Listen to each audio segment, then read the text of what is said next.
दुधाची आहे म्हणून काय झालं? स्वतःला संपवणे हा काय पर्याय? आणि काय साध्य करणार आहेस तू असं? सांग ना, काय साध्य करणार? काय करू ते फक्त सांगला. जो बाप या मुलीच्या जन्माला एक बाप करतो, तिला माझ्या पायाची अपशकुनीच बाप आणतोय. एवढंच नाही तर स्वतःच्या मुलीला दुसऱ्याच्या स्वाधीन करतो. त्या मुलीला आत्महत्या नाही तर काय करावं? आत्महत्या जीवनात यशस्वी झालेले नाही. आणि तू UPSCची प्रथम परीक्षा पास झाली. मी आधीच तुझ्या रिझल्ट पाहून आणि हेच सांगण्यासाठी मी तुझ्या घराकडे यायला निघालो. मला तू येताना दिसली तेव्हाच मला वाटलं की तू स्वतःच्या जीवाचा काहीतरी बरावाईट करायला निघाले. पण नाही ज्योती, नाही. स्वतःला संपवणे हा तुझा पर्याय नाही.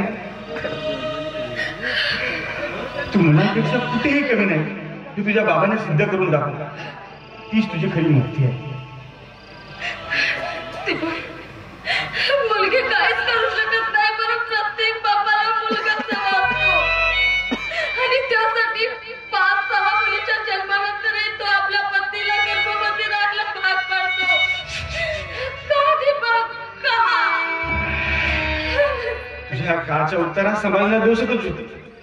कारण या समाजातील हा माणूस आहे ना, विकृत विचाराच्या मानसिकतेने फसाडलेला. म्हणूनच तर एकीकडे विद्येची देवता म्हणून सरस्वतीला पुजतो, तर दुसरीकडे त्या स्त्रीची अवहेलना करतो. अगं धनाची देवता म्हणून लक्ष्मीला पुजतो, तर दुसरीकडे त्या स्त्रीची हेळसांड करतो.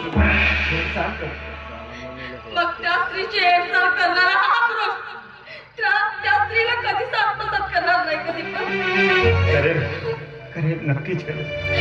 पण त्याआधी तुझ्या हा आत्महत्येचा पुढा विचार आहे, त्याला बाजूला सारावं लागेल आणि परिस्थितीवर तुला अशी मात करावी लागेल.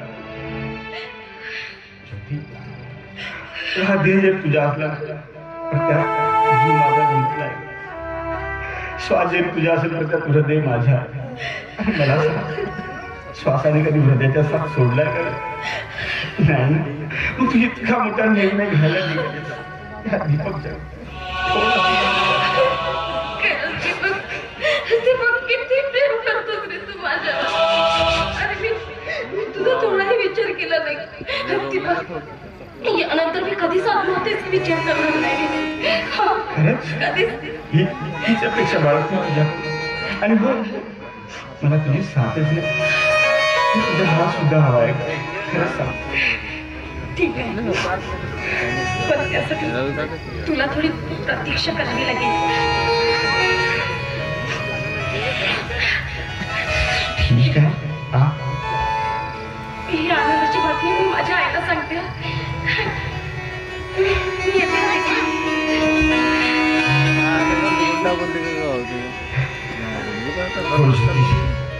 मी तुझी प्रतीक्षा करायला तयार. जन्मोजन्म.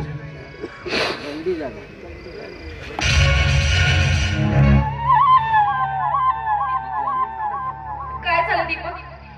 माझ्याशी बोलायला सुद्धा नाकारतोस. म्हणजे काही इतकी वाईट आहे का मी? तुला कोण वाईट बोल?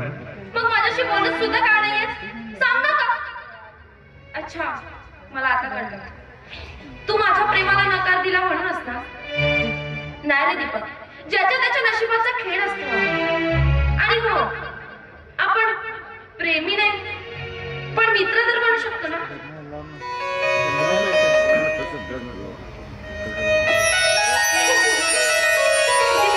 तुला माहितीये का, तू ना मला कॉलेज जीवनापासूनच फार आवडत होतास. पण माझं बॅड लक, ते मी व्यक्त करायला उशीर केला. आणि एनिवे दीपक, तुला माहितीये का तू मला का आवडत होतास? ते कॉलेजमध्ये असताना ना ते गीत गायला होतास आणि ते गीत ऐकून ना मला तुझ्यावर प्रेम झालं. दीपक, ते गीत मला एकदा ऐकशील का? फक्त एकदा. ते आता की तुला नाही. प्लीज दीपक, एकदा तरी. आणि हो, मला मेघानं समजून ज्योती समज. आता तर चालेल ना? खरंच याला पिघलला, अरे मी तुला कधी नाकारलंय का? याला पिघलला रे. तुझ्या शब्दात कधी नाकारलंय नाही? तुला ते गीत ऐकायचंय? खरंच ऐकायचंय? याला मग पिघलला. ऐक.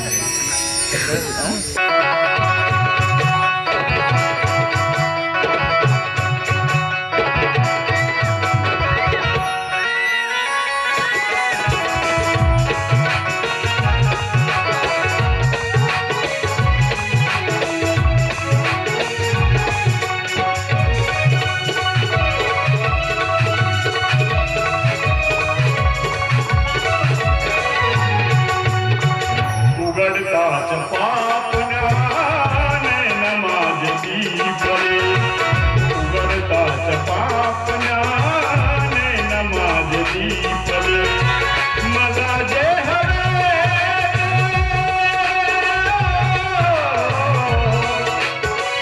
मला जे हवे रूप तुझे दीपले, उघडताच पापण्याने नमाज दीपले, उघडताच पापण्याने नमाज दीपले.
तशा मुलींना ना मी चांगल्याने ओळखते.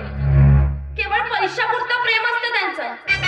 एकदा का तू त्यांना पैसे देणं बंद केलास ना की त्यांचं प्रेम व्यक्त होणं सुद्धा बंद होतं. आणि त्यातली ती ज्योती सुद्धा आहे. नाही मेघा, नाही, माझी ज्योती त्यातली नाही. माझ्या ज्योतीवरती माझ्या खूप प्रेम आहे ग, आणि विश्वास सुद्धा आहे. मी जितकं तिच्यावरती प्रेम करते ना तितकं ती सुद्धा माझ्यावरती प्रेम करते. तसं काही नाही आहे एक माझं की तुला मी सांगते. दीपक,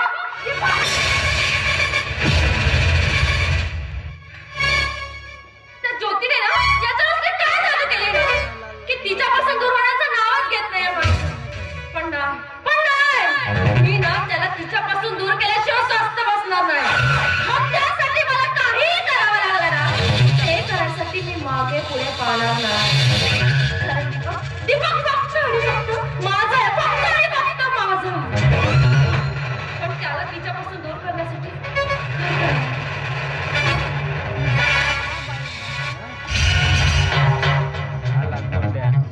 काय झालं मेघा बेटा? काय वाटलं तुला विषय?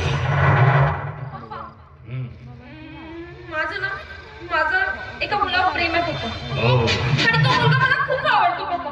अच्छा. पण त्याचं ना पुढे दुसऱ्या मुलीवरच प्रेम आहे. पप्पा तुम्ही काय करा, मला हवाय पप्पा, तुम्हाला हवाय पप्पा. बेटा या जगात सर्वश्रेष्ठ आहे तो पैसा, आणि पैसा फेकला की त्यापुढे कोणी झुकतो बेटा, कोणीही. बस फक्त त्याची सही किंमत देऊ काय. पप्पा तो डॉक्टर की करीत असलेला तरुण आहे. अच्छा. त्याला पैसा प्रॉपर्टी मी सगळं काही सांगितलं. पण पप्पा तो नाही झुकला.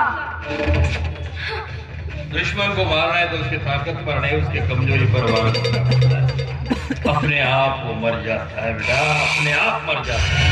पप्पा मला त्याला मारायचं नाहीये. अगं हस्तगत करायचं तुम्ही का सांगता पप्पा? मी तुला तेच सांगतो, जो पैशापुढे झुकत नाही तो पुन्हा पुढे वाकत. जर का त्याला वाकवायचं असेल ना तर त्याच्या कमजोरीवर वार करावा. तुम्ही काय बोलता ना मला काहीच कळत नाहीये. अहो स्पष्ट बोला ना पप्पा. तू दीपकवर प्रेम करतेस, पण दीपक मात्र दुसऱ्या कुण्या मुलीवर. त्यामुळे त्याच्या मागे मागे न लागता तो जिच्यावर प्रेम करतोय ना तिला त्याच्यापासून दूर कर. तर एक अपने आप वो तेरे पीछे पीछे आएगा, सिर्फ आएगा नहीं, दौड़ेगा भी, दौड़ेगा भी. पण पप्पा त्याला तिच्यापासून दूर करायचं तरी कसं? ते करायचं कसं? जसं दुधात पडलेली माशी फेकून दिल्या जाते या जगात प्रत्येक माणूस केव्हा ना केव्हा असा अडतो की त्यावर माफ करण्यासाठी प्रेम तत्व नाते रिश्ते सर्वांचीच निलामी करतोय. आणि तीच वेळ पैसेवाल्यासाठी फायद्याची ठरते. अशीच वेळ बघ आणि कर तिला त्याच्यापासून विभाग.